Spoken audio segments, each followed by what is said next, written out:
प्रिय विद्यार्थियों, मैं डॉक्टर सत्यनारायण राजपुरोहित, सह राजनीति विज्ञान विभाग, मांगीलाल बागड़ी राजकीय महाविद्यालय नोखा। आज हम बीए पार्ट द्वितीय के लिए राजनीति विज्ञान विषय में first question paper selected political system में थर्ड यूनिट में स्विट्ज़रलैंड के संविधान के बारे में लगातार व्याख्यान दे रहे थे। इसी क्रम में आज हम स्विट्ज़रलैंड में संघीय संसद पार्लियामेंट का गठन कैसे होता है, स्विट्ज़रलैंड की संघीय संसद की शक्तियाँ एवं कार्य क्या है, स्विट्ज़रलैंड के संसद की विशेषताएं क्या है, उसके बारे में चर्चा करेंगे। विद्यार्थियों, स्विट्ज़रलैंड में सर्वोच्च विधायिका शक्ति संघीय संसद नामक एक द्विसदनात्मक व्यवस्थापिका निकाय में निहित है, जिसके दो सदन, निम्न सदन को प्रतिनिधि सभा व उच्च सदन को सीनेट कहा जाता है। स्विस संविधान के अनुच्छेद 148 में लिखा गया है कि जनता के अधिकारों व कैंटोनों के अधिकारों के प्रतिबंध के साथ साथ राज्य मंडल की सर्वोच्च शक्ति संघीय सभा में निहित है। केंद्र के शासन में संघीय संसद को सर्वोपरि महत्व दिया गया है।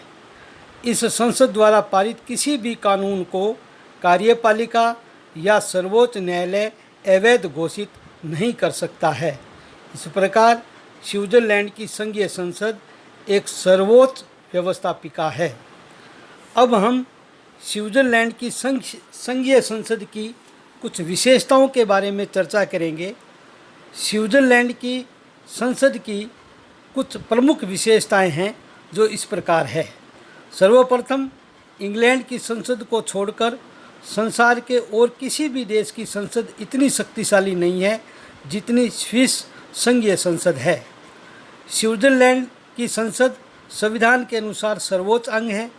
भारत में संसद सर्वोच्च नहीं है क्योंकि संसद द्वारा पारित विधियों का न्यायिक पुनर्निरीक्षण कर सर्वोच्च न्यायालय उन कानूनों को अवैध घोषित कर सकता है। अमेरिकी कांग्रेस जब कानून बनाती है तो राष्ट्रपति भी वीटो का प्रयोग कर सकता है तथा सर्वोच्च न्यायालय भी कानून को जांच करके अवैध घोषित कर सकता है। किंतु स्विट्ज़रलैंड की संघीय संसद पर न तो कार्यपालिका का नियंत्रण है और न सर्वोच्च न्यायालय का। स्विस संघीय संसद पर कोई नियंत्रण है तो जनता या कैंटोनों के अधिकारों का है। रैपर्ड ने ठीक ही कहा है कि जब तक इसे जनता का विश्वास प्राप्त है तथा यह उनकी इच्छा को क्रियान्वित करती है, जब तक संसद की स्थिति सर्वोच्च होती है। दूसरी विशेषता है समान पदीय द्विसदनात्मक व्यवस्थापिका। स्विस संघीय संसद के दोनों सदन अपने अधिकारों तथा शक्तियों में समान है। अन्य देशों जैसे इंग्लैंड, अमेरिका तथा भारत में दोनों सदन शक्तिशाली नहीं होते हैं, लेकिन स्विट्ज़रलैंड की संसद के दोनों सदन समान रूप से शक्तिशाली है। स्ट्रांग के शब्दों में स्विट्ज़रलैंड की कार्यपालिका की तरह ही वहाँ की व्यवस्थापिका भी विशिष्ट है। संसार में वही एक ऐसी व्यवस्थापिका है जिसके ऊपरी सदन की शक्ति निचले सदन की शक्ति से किसी प्रकार भिन्न नहीं है। तीसरा है विधेयकों का एक साथ दोनों सदनों में रखा जाना। स्विस विधानमंडल की एक विशेषता यह है कि यहाँ विधेयक दोनों सदनों में एक साथ प्रस्तुत किए जाते हैं। ऐसा इस उद्देश्य से किया जाता है कि दोनों सदन एक दूसरे से प्रभावित हुए बिना स्वतंत्र रूप से उन पर विचार कर सकें और उन्हें पर्याप्त समय भी मिल सके। चौथी विशेषता है विरोधी दल का अभाव। स्विट्ज़रलैंड की संसद में विरोधी दल नहीं होता है। संघीय संसद के सदस्य दलीय आधार पर नहीं बैठते हैं, जबकि दुनिया के विभिन्न देशों में संसद में एक सत्तारूढ़ दल होता है तो दूसरी ओर विपक्षी राजनीतिक दल भी मौजूद रहता है। विविध भाषाओं का प्रयोग। संघीय संसद में देश की विविध भाषाओं के प्रयोग की पूर्ण स्वतंत्रता है। संसदीय कार्रवाई का प्रकाशन जर्मन, फ्रेंच और इटालियन भाषा में किया जाता है। इस प्रकार ये हमने स्विट्ज़रलैंड की संघीय संसद की कुछ मूलभूत विशेषताओं के बारे में चर्चा की। अब हम स्विट्ज़रलैंड में संसद का गठन कैसे होता है और उसमें पहले प्रतिनिधि सभा, जिसे निम्न सदन भी हम कहते हैं, उसके बारे में चर्चा करेंगे। स्विट्ज़रलैंड के संविधान के अनुसार प्रतिनिधि सभा में सदस्यों की संख्या 200 है। प्रत्येक कैंटन के द्वारा अपनी जनसंख्या के आधार पर प्रतिनिधि भेजे जाते हैं। इसके साथ ही प्रत्येक कैंटन से कम एक प्रतिनिधि निम्न सदन में अवश्य होता है। प्रति 4 वर्ष बाद प्रतिनिधि सभा के सदस्यों का चुनाव होता है। अब हम योग्यताएं क्या होती है।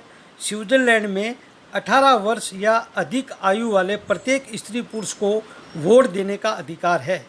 18 वर्ष की आयु का व्यक्ति भी प्रतिनिधि सभा या निम्न सदन का प्रत्याशी बन सकता है, लेकिन पादरी, संघ सरकार के कर्मचारी एवं सीनेट का सदस्य प्रतिनिधि सभा का चुनाव नहीं लड़ सकता है। कार्यकाल एवं अधिवेशन।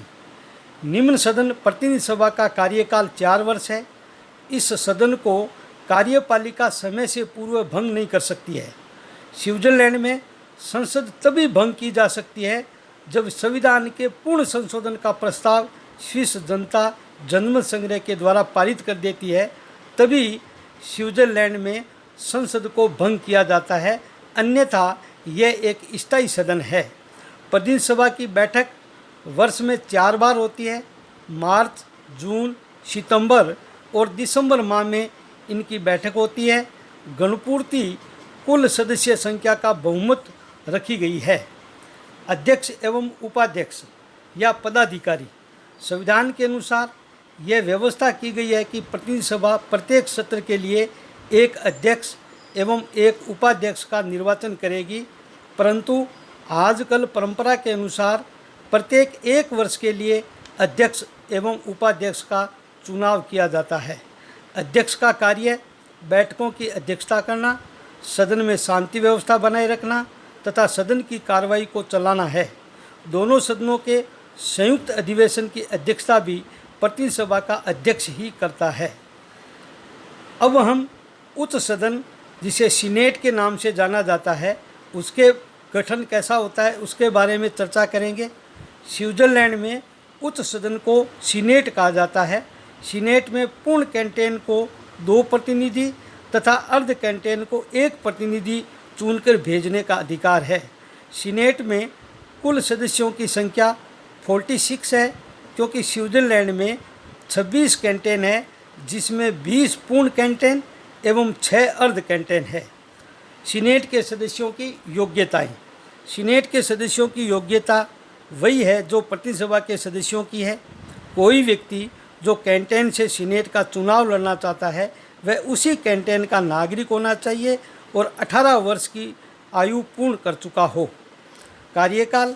सीनेट के सदस्यों का कार्यकाल निश्चित नहीं है। इसका कार्यकाल कैंटनों की इच्छा पर निर्भर है। 18 कैंटनों में प्रतिनिधि सीनेट के सदस्यों का कार्यकाल 4 वर्ष है। कुछ कैंटनों में 3 वर्ष है और कुछ कैंटनों में 1 वर्ष है और 3 कैंटनों में रिकॉल प्रत्याह्वान का भी व्यवस्था की गई है। गणपूर्ति। सीनेट में गणपूर्ति के लिए 46 में से 24 सदस्यों की उपस्थिति आवश्यक है। अधिवेशन। सीनेट का अधिवेशन प्रतिनिधि सभा के साथ ही प्रारंभ होता है। इसकी भी बैठकें वर्ष में 4 बार मार्च, जून, सितंबर और दिसंबर माह में होती है। अब हम स्विट्ज़रलैंड की संसद की शक्तियों व कार्यों के बारे में चर्चा करेंगे। स्विट्ज़रलैंड की संघीय संसद के दोनों सदनों की शक्तियां समान हैं। सभी शक्तियों का प्रयोग दोनों सदन समान रूप से करते हैं। इसलिए जर्चर ने ठीक ही कहा है कि संसार में ऐसी बहुत कम संसदें हैं जो स्विस विधानमंडल से अधिक मिले जुले कार्य करती है। स्विट्ज़रलैंड की संघीय संसद की शक्तियाँ इस प्रकार हैं। सर्वप्रथम विधायिनी शक्तियाँ। संसद का मूल कार्य कानून निर्माण का कार्य है। संघ सरकार के सभी विषयों पर कानून बनाने का अधिकार संसद को प्राप्त है। संघीय संसद जिसे सामान्य संघीय आदेश घोषित करती है, उस पर लोक निर्णय की आवश्यकता नहीं है। दूसरी शक्तियां हैं कार्यपालिका संबंधी। स्विट्जरलैंड की संसद को कार्यपालिका के संबंध में महत्वपूर्ण शक्तियां प्राप्त है। संसद संघीय परिषद के सदस्यों, अध्यक्ष, उपाध्यक्ष तथा प्रधान सेनापति का चुनाव करती है। यह संघीय सेना पर नियंत्रण रखती है। दूसरे देशों के साथ की गई संधियों पर संघीय संसद का अनुमोदन आवश्यक है। कैंटोनों द्वारा विदेशों एवं परस्पर कैंटोनों के साथ की गई संधियों का अनुमोदन भी स्विट्जरलैंड की संसद करती है। संसद कार्यपालिका से प्रशासन एवं नीति संबंधी विषयों के बारे में प्रश्न पूछ सकती है तथा उनका जवाब देना आवश्यक होता है। वित्तीय शक्तियाँ। स्विट्जरलैंड में आय व्यय का वार्षिक बजट संघीय सरकार द्वारा तैयार किया जाता है। उसे संसद के समक्ष प्रस्तुत किया जाता है। बजट तब तक पारित नहीं माना जाता है जब तक संसद के दोनों सदन उसे पारित नहीं कर देते हैं। इस प्रकार बजट पर संसद का पूर्ण नियंत्रण है। अंतिम शक्ति न्यायिक शक्तियाँ। स्विट्जरलैंड की संसद को कुछ न्यायिक शक्तियाँ भी प्राप्त है। संसद न्याय प्रशासन का निरीक्षण कर सकती है, वह विद्रोहियों को माफ़ कर सकती है, वह सर्वोच्च न्यायालय के न्यायाधीशों का चुनाव करती है। निष्कर्ष के तौर पर इस प्रकार स्विट्जरलैंड की संघीय संसद के दोनों सदन समान पदीय होने के कारण इनकी ये शक्तियाँ हैं, उसके बारे में हमने चर्चा की है। धन्यवाद। जय हिंद।